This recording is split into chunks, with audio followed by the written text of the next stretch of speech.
ఈరోజు మీడియాను దాదాపు మళ్ళీ మామూలు దీంట్లో మాట్లాడారు. ఒకటేమో ఈ ల్యాండ్ సర్వే, ఆ రాళ్ళు దానికి సంబంధించినది. రెండోది తమ కార్యకర్తల మీద దాడులు, వీటి గురించి ఈ రెండు విషయాలు ఆయన బలంగా చెప్పారు. ఈ ల్యాండ్ సర్వే చాలా ముఖ్యమైనది వర్మ. ఇప్పటికి కూడా ఒక అపార్థాన్ని దిద్దుకోలేదు అనే మాట నేను చెప్పాను. కానీ ఆయన అనేది ఏంటంటే 100 ఏళ్ళ నుంచి సర్వే అనేది శాస్త్రీయంగా జరగలేదు. చంద్రబాబు నాయుడు ఎప్పుడు దాన్ని చేయలేదు, 4 సార్లు ఉన్నా. కానీ నేను చాలా సైంటిఫిక్గా అఖిల భారత ఇండియా ల్యాండ్ సర్వేతో నేను ఒప్పందం తెచ్చుకొని చేశాము. ఈ సర్వేలన్నీ చాలా పక్కగా చేశాము, రాళ్ళు పాతాము. ఇవన్నీ చేసినందుకు 400 కోట్లు కేంద్రం మాకు రాయితీ కూడా ఇచ్చింది. పార్లమెంట్లో కూడా చెప్పారు. ఇదంతా 2023లో జరిగింది. ఇక్కడ ఒకటే గుర్తించాలి. ఇప్పుడు నేను మంచి చేశాను, అది ఇది మీరు చెప్పుకుంటే సరే, ప్రజలకు ఎలాంటి మెసేజ్ వెళ్ళింది? అతి ముఖ్యమైనది ఫోటో. ఈ ఫోటో క్రేజ్ దెబ్బతీసింది అన్నాక దాన్ని ఆయన గుర్తించడానికి ఇప్పటికి కూడా సిద్ధంగా లేరు. ఆ రాళ్ళు ఏదో ఒకటి గుర్తుండాలి కదా.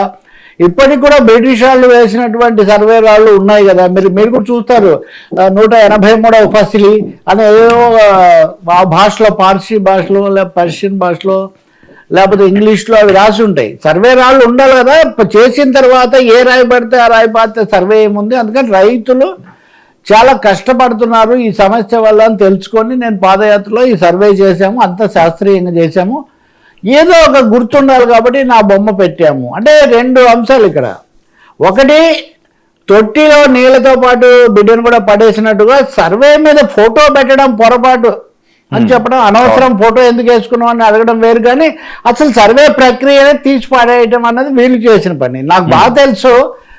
గత ఎన్నికలప్పుడు చివరి దశలో కానీ ఫోటో అనే సమస్య రాలేదు. నాకు ఒక ఆయన ఫోన్ చేశారు, ఆ తర్వాత 2-3 మాట్లాడారు. సో ఇంక ఏది ఆఖరి అస్త్రం అయింది. మీ భూముల్లో ఆయన ఫోటో వేసుకోవటము, మీ పాస్బుక్ మీద ఆయన ఫోటో వేసుకోవటము. అంటే రైతులు వెంటనే మన భూములు వాళ్ళు ప్రభు అన్న పద్ధతిలో వచ్చేసి మొత్తం ఒక్క దెబ్బతో తలకిందులు చేసినటువంటి ఆ ఫోటో ఫ్యాక్ట్ని ఇప్పటికి కూడా జగన్ గుర్తించబోరాదు. నిజమా కాదా అది వేరే విషయం. ఆయన ఎంతసేపటికి సర్వే చేయటము, అది శాస్త్రీయత, దానికోసం మెచ్చుకోలు, ఈ విషయాలే చెప్తున్నారు. కానీ ఈ ఫోటో అన్నది దాని మీద అపార్థం కలిగించారు అని అదేనాకనే సూటిగా ఆయన చెప్పడం లేదు. అంటే ఒక విధంగా అంటే మళ్ళీ వస్తే ఫోటో వేస్తామని మీరు మెసేజ్ ఇస్తున్నారా? ఎందుకంటే ప్రజల్లోకి ఎప్పుడంటే మెసేజ్ సూటిగా వెళ్ళడం చాలా మంచిది. రాజకీయంగా చెప్పడం వేరే. అప్పుడు కొంతమంది అపార్థం కలిగించారు కాబట్టి ఈసారి ఫోటో ఈసారి ఉండదని మీరు ఒక మాట చెప్పడానికి ఎందుకు అంత దాని గురించి వెనుకాడడం? కాబట్టి బ్రహ్మాస్త్రంలాగా చంద్రబాబు నాయుడుకి చివరి 15-20 రోజుల్లో ఉపయోగపడిన దాన్ని ఎవరైనా రాజకీయ ప్రత్యర్థులకు దాన్ని ఇంకా కూడా ఎంతసేపు సర్వే భాగమే చెప్పుకుంటూ ఆయన రెండో భాగంలోకి వెళ్ళట్లేదు. రెండోది, జగన్ ఫోటో తుడిపేయడం అన్నదానికి ఒక్కొక్క సర్వే మీద ఫోటో ఆ రాయి మీద తుడిపేయడానికి 15 రూపాయలు చొప్పున 600 కోట్లు ఈ ప్రభుత్వం ఖర్చు పెట్టింది. 600 కోట్లు. ఇది ప్రజల డబ్బే కదా. ఇప్పుడు ఆ రాయి పాతేశారు, తీసేశారు, ఓకే. మళ్ళీ మీరు సర్వే రాయి పాతారా? ఇప్పుడు రైతు ఏమవుతారంటే మళ్ళీ రైతు భూమి గురించి రైతుల్లో ఆందోళన కలిగించే ప్రయత్నమే కలుగుతుంది. గత ఎన్నికలప్పుడు తెలుగుదేశం ఒక విధంగా సర్వే రాళ్ళు, కొలతలు వీటి మీద వాళ్ళదైపోతుంది భూమి అని చెప్తే, ఇప్పుడు జగన్మోహన్ రెడ్డి ఈరోజు చెప్పిన దాని ద్వారా వైసీపీ వాళ్ళు మళ్ళీ కొత్త ప్రశ్నలు లేవనెత్తున్నారు. చంద్రబాబు నాయుడు ప్రభుత్వం గత సర్వే యొక్క రాళ్లను, కొలతలను మేము శాస్త్రీయంగా చేసిన దాన్నంతా కూడా చిందరవందర చేసింది. ఆ రాళ్ళు తీసేస్తే ఏ రాయి ఎవరిదో ఎలా తెలుస్తుంది? నిజంగా రేపటి నుంచి గ్రామాల్లో ఇది ఒకటి వస్తుంది. పైగా ఈ డబ్బంతా ప్రజలది కదా. నిజంగానే మరి ఫోటో ఉంటే ఫోటోకి ఇది చేయడం ఏదో చేయొచ్చు. నిజంగా తీసేశారా ఫోటోలు అవన్నీ మళ్ళీ ఎవరు వివరణ ఇస్తారో మనం చూడాల్సి వస్తుంది. కానీ నేను రైతుల కోసం చేశాను. రెండోది, నిషేధిత భూముల జాబితా 22A గురించి మీరు అన్ని నచ్చనివన్నీ అందులో పెట్టుకుంటూ పోయారు. నేను అది కూడా పరిష్కరించానంటే ఒక విధంగా చెప్పాలంటే నేను మా వాగ్దానాల్లో ఉంది. అది కూడా ఆయన చూపిస్తున్నాడు. 2019 మా జాబితాలో మేము సమగ్ర సర్వే చేస్తామని చెప్పాను. ఫోటో పెట్టుకుంటామని చెప్పలేదు. కాబట్టి ఇక్కడ సమస్య ఎక్కడ వచ్చిందో అదొక్కటి తప్ప ఆయన అన్ని మాట్లాడుతున్నారు. దాని మీద కూడా క్లారిటీ ఇవ్వకపోతే రైతులకు మళ్ళీ కొత్త సందేహాలు వస్తే మటుకు మళ్ళీ అడకత్తెరలో లాగా రైతులు ఇబ్బందుల్లో పడిపోయే సమస్య మటుకు చాలా ఉంటుంది. మూడోది, గ్రామాల్లో చాలా పెద్ద వ్యవస్థ ఏర్పాటు చేశాము. 1.5 లక్షల సచివాలయ సిబ్బందిని నియమించాము. 15,000 గ్రామ సచివాలయాలు ఒక్కసారిగా ఎక్కడ రాలేదు. సర్వేయర్ను కూడా పెట్టాము. మేము వచ్చినప్పుడు సర్వేయర్ లేడు. నిజమే, చాలా వరకు ఈ తాత్కాలిక సర్వేయర్లు లేకపోతే అవుట్ సోర్సింగ్లో ఉండేది. అమరావతిలో నేను ఒకసారి ఎందుకో చేయించాల్సి వస్తే అవుట్ సోర్సింగ్ వాళ్ళే ఉన్నారు అక్కడ.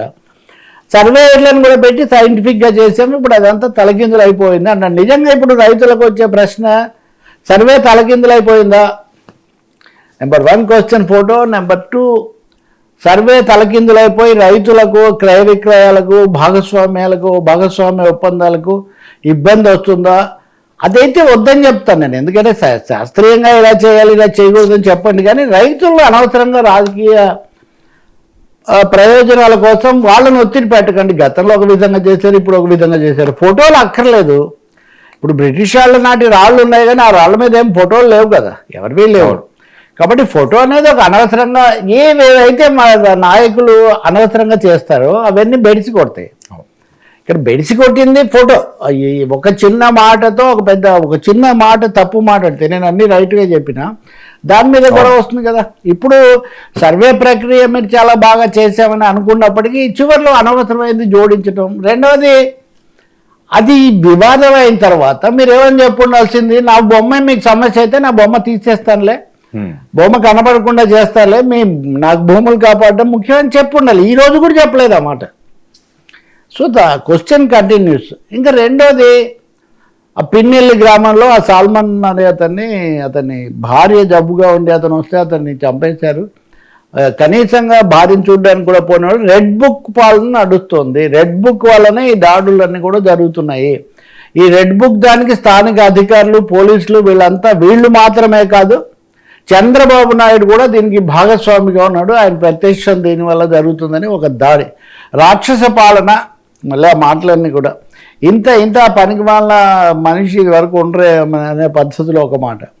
సో పెద్ద మాటలు, తీవ్ర పదజాలం కూడా ఆయన వాడడము. ఇంకోటి ఏమో, నాతో పోటీ పడి 80 ఏళ్ళ వయసు వచ్చింది, ఇన్ని రోజులు పాలించావు, మా నాన్నతో పోటీ పడతానంటావు, నాతోనే పడడానికే మీరు ఇన్ని చేస్తున్నారు అంటే నాతోనే సరిగ్గా పడలేదు, మా నాన్నతో ఏం పడి ఉంటారు అని ఆయన. కాబట్టి వ్యక్తిగతంగా కూడా చంద్రబాబు మీద పదే ఆ ఫోకస్ టార్గెట్గా పెట్టుకోవడం అన్నది స్పష్టంగా కనిపిస్తుంది. దాడులు అంటారా, ఓకే. వయసు ఇప్పుడు ఉదాహరణకు మన మీడియా విడిపోయింది కాబట్టి అటువైపు వాళ్ళు చచ్చిపోతే కొంతమంది, ఇటువైపు వాళ్ళు చచ్చిపోతే కొంతమంది. నేను ఉదాహరణకు మన సాల్మన్ వార్త వీళ్ళు ఇస్తుంటే వేరే వాళ్ళు అంతకుముందు జరిగిన హత్య కేసులు పెట్టారు, హత్యలు అని ఆ వార్త ఇస్తున్నారు, ఈ వార్త ఇవ్వట్లేదు. ఇదేమో వ్యక్తిగతం అంటారు, అదేమో ఇంకోటి అంటారు. కాబట్టి ఏదైనా రాజకీయ హత్యలు మంచిది కాదు.